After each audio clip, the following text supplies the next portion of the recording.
യോഹന്നാൻ 1:14 പറയുന്നു, വചനം ജഡമായി തീർന്നു, കൃപയും സത്യവും നിറഞ്ഞവനായി നമ്മുടെ ഇടയിൽ പാർത്തു. കന്യകയുടെ ഉദരത്തിൽ ലോകത്തിൻ്റെ മുകളിൽ ഏറ്റവും വലിയ അത്ഭുതമാണ്.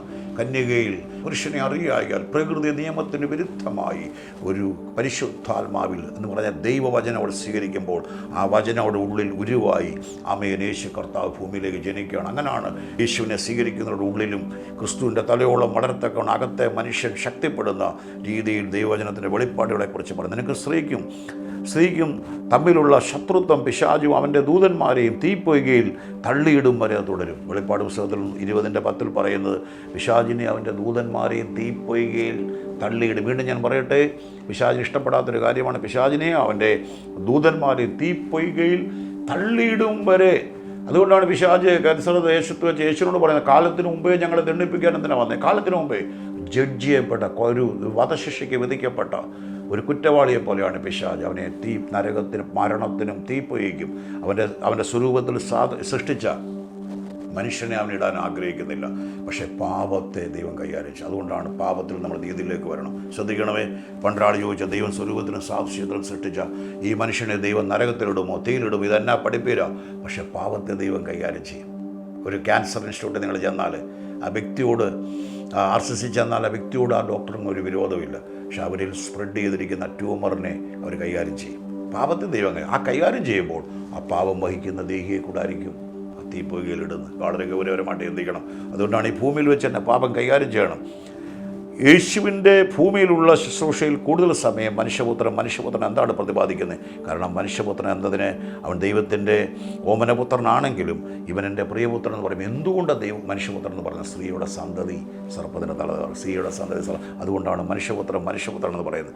കർത്താവ് ഒരു വലിയ ദൗത്യത്തിലൂടെ അത് പൂർത്തിയാക്കുന്നു. അനുസരണമുള്ള പുത്രനായി ക്രൂശിലെ മരണത്തോളം താൻ അനുസരണം. ഫിലിപ്പ് 2:18 ക്രൂശിലെ അവൻ ദൈവരൂപത്തിലിരിക്കെ ദൈവത്തിനുള്ള സമത്വം മുറുകെ പിടിക്കണമെന്ന് വിചാരിക്കാതെ ദാസരൂപം എടുത്ത് മനുഷ്യ സാദൃശ്യത്തിലായി താൻ താഴ്ത്തി ക്രൂശിലെ മരണത്തോളം അനുസരണമുള്ളവനായി തീർന്നു. അതുകൊണ്ട് ദൈവം അവനെ ഏറ്റവും ഉയർത്തി സകല നാമത്തിനും മീതെയുള്ള നാമം നൽകി നന്ദിയോടെ സ്തുതിക്കുന്നു. അതുകൊണ്ടാണ് ക്രൂശിലെ മരണത്തോളം അനുസരണമുള്ള പിശാച് അനുസരണക്കെട്ടവനായി ദൈവത്തിൻ്റെ മീതെ ഞാൻ സിംഹാസനം വെക്കുന്നുള്ളൂ. ദൈവനെ വെട്ടിത്താഴിയിട്ടതാണ് ലൂസിഫർ. അതാണ് അവൻ്റെ ലൂസിഫറിൻ്റെ നാമം പലയിടത്ത് ഉയർത്തുന്നു. പക്ഷേ അതൊന്നും ശാശ്വതമല്ല കേട്ടോ. അതിൻ്റെ എൻ്റെ മോശമായിരിക്കും. കർത്താവ് ഒരു വലിയ ദൗത്യത്തിലൂടെ അത് പൂർത്തിയാകുന്ന അനുസരണമുള്ള പുത്രനായി ക്രൂശിലെ മരണത്തോളം താൻ അനുസരണമുള്ളത് കഷ്ടവും മരണവും എല്ലാം കഷ്ടാനുഭവവും മരണവും പുനരുത്ഥാനത്തിലൂടെ ദൈവം വെറുതെയല്ല വീണ് നമസ്കരിച്ചാൽ ഇതെല്ലാം തരാമെന്ന് പറഞ്ഞു. യേശു പറഞ്ഞു, ദൈവമായ കർത്താവിനെ നമസ്കരിച്ച് അവനെ മാത്രമേ ആരാധിക്കാവൂ എന്ന് എഴുതി.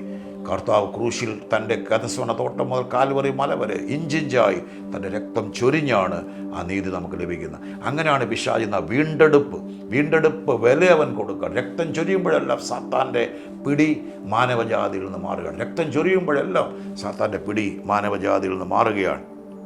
Hebreയർ 2:10 അവൻ രക്ഷാനായകനെ കഷ്ടാനുഭവങ്ങളാൽ തികഞ്ഞവനാക്കുന്ന യുക്തമായിരുന്നു. തൻ്റെ രക്ഷാനായകനെ കഷ്ടമില്ലെന്നാരും പറയരുത്. നാമനിമിത്തം കഷ്ടമുണ്ട്. യേശു കഷ്ടം വഹിച്ചു. അതെൻ്റെ കഷ്ടാനുഭവങ്ങളാൽ രക്ഷാനായകനെ തികഞ്ഞവനാക്കുന്നത്. റോമർ 1:5 ജഡം സംബന്ധിച്ച ദാവീദിൻ്റെ സത്തിൽ ജനിക്കുകയും മരിച്ചിട്ട് ഉയർത്തെഴുന്നേൽക്കിയാൽ വിശുദ്ധിയുടെ ആത്മാവ് സംബന്ധിച്ച് ദൈവപുത്രനെന്ന് ശക്തമായി നിർണ്ണയിക്കുകയും ചെയ്തു. അവിടെ എഴുതി ജഡം സംബന്ധിച്ച് ദാവീദ് 2 കാര്യമാണ്. 100% മനുഷ്യൻ, 100% ദൈവം. മനുഷ്യൻ ദാവീദിൻ്റെ തലമുറയിൽ റോയൽ ഫാമിലിയിലാണ് യേശു. അത് ജഡം സംബന്ധിച്ച് ദാവീദിൻ്റെ സന്തതിയിൽ ജനിക്കുകയും മരിച്ചിട്ട് അതുകൊണ്ട് യേശു ഒരിക്കലും ദൈവപുത്രനെന്ന് അവകാശപ്പെട്ട എപ്പോഴറിയോ? മരിച്ചിട്ട് ഉയർത്തെഴുന്നേൽക്കുക. നമ്മളങ്ങനെയാണ്. ദൈവത്തിൻ്റെ പൈതലാണെന്ന് പറയുമ്പോൾ ഒരാൾക്ക് വെറുതെ പൈതലെന്ന് ക്ലെയിം ചെയ്യാനൊക്കത്തില്ല. രക്ഷയേറ്റെടുത്തുകൊണ്ട് സ്നാനത്തിലൂടെ വീണ്ടും ജനനത്തിലൂടെ കിടുന്ന ബീജത്താലല്ല കെടാത്തതും ജീവനുള്ളതുമായ ദൈവജനത്താൽ വീണ്ടും ജനിക്കുമ്പോഴാണ് മകനെന്ന വ്യക്തിക്ക് അവകാശപ്പെടാൻ കഴിയും. നന്ദിയുടെ സ്ത്രീ ഇവിടെ മനുഷ്യപുത്രൻ്റെ ജനനം സ്ത്രീയുടെ സന്തതിയായി ദാവീദിൻ്റെ സന്തതിയായി രാജകുടുംബത്തിൽ മരിച്ചിട്ട് ഉയർക്കുന്ന തലമാണ് അടുത്ത തലം. അവിടാണ് ലോകസ്ഥാപനത്തിന് മുമ്പേ പിതാവിനോട് ദൈവം കൃപ ചെയ്താൽ താങ്ക് യു ലോർഡ്. നമ്മൾ അടുത്ത ദിവസങ്ങൾ ഇതിൻ്റെ ബാക്കി ഭാഗങ്ങൾ ചിന്തിക്കാനായിട്ട് ഞാൻ ആഗ്രഹിക്കുന്നു. നമ്മൾ തുടർമാനമായി ഇത് റിവീൽ ടുഡേ മീഡിയയിലൂടെ എന്നും വൈകിട്ട് 5 മണിക്കുണ്ട്.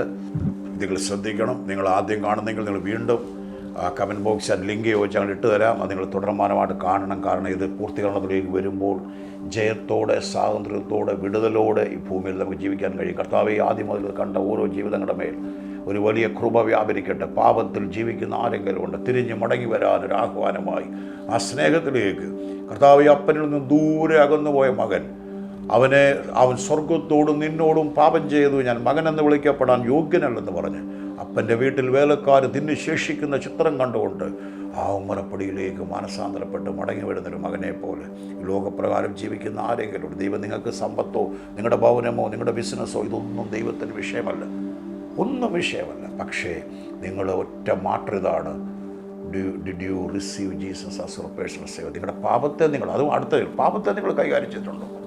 വേറെ ഒന്നും വേദപുസ്തകം പറയുന്നില്ല.